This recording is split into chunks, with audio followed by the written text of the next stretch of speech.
siya yung nagsimula. Si Rain Basa. Parang ano yun parang may mga subgroups yan within the Aldab Nation. So meron talagang mga, parang sabihin natin mga soldiers, no? Talagang ang kanilang primary role is to set the trend. Yes, and there is also actually OAT, what we call OAT, the official hashtag of Aldab. They set the official hashtag of Aldab Nation. Okay. You're the founder and you admin, no? Ng Aldab. Yes. Aldab, what's it? Aldab lang po. Aldab lang. Yes, Oo. Aldab.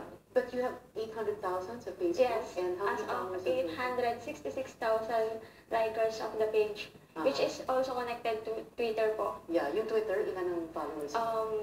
59,000 po. And how old are you? I'm 21 po. 21? Yes. Nagre-review ka pa para Yes, sa I'm board. actually At ang ginagawa mo, Aldab? Pinagsasabay ko po siya. Pinagsasabay, kaya mo? Yes. I owe this to my admins, 8 admins po. Yes. Okay. Oo. Okay. Well, what we want to do tonight, we want to understand lang this phenomenon. It is a phenomenon, correct? Michael and Erwin? Yes. Phenomenon yan kasi mayroong large followers eh. In fact, yung pagiging phenomenal ng Aldab, the Caliseria was able to capture 3 large audiences, OFWs, no? O yung mga migrant workers natin. Tapos, kasi it's very, napakalapit din sa kanilang experience itong split screen technology. Kasi the way they speak with, or communicate with their families, talaga makikita natin yan sa iba't ibang forms ng video chats eh. Yung second large na audience niya, yung mga team bahay, no? So ito yung mga team bahay. Kasi ano yun eh, team OFW, team abroad, team bahay, no? Tapos, ano yung team bahay? Yung team bahay ay, ito yung mga nasa bahay, mga citizen, mga... Hindi na rin nasa bahay.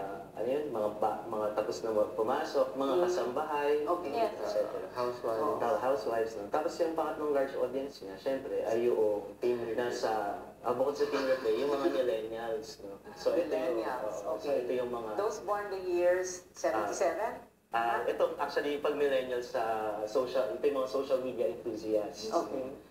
Particularly, sila yung mga very aware sila at capable ng paggamit ng internet technology. Kaya mga Facebook applications na Facebook, Twitter, Dubsmash, etc. So talagang meron siyang captured audience. No?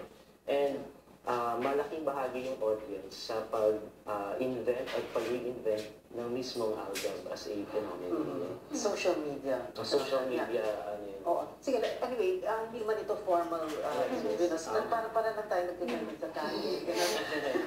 But, okay, so let's take this apart and then explain it to us. No? So, the storyline niya, di ba hindi scripted and then parang they follow kung ano yung gusto ng tao. CNN Philippines. It makes it so appealing.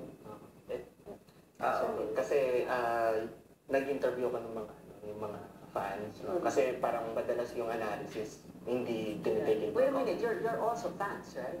Yes. Kasi dati pa ako nanonood ng Itbulaga. Kaya parang... Ano yun, Michael?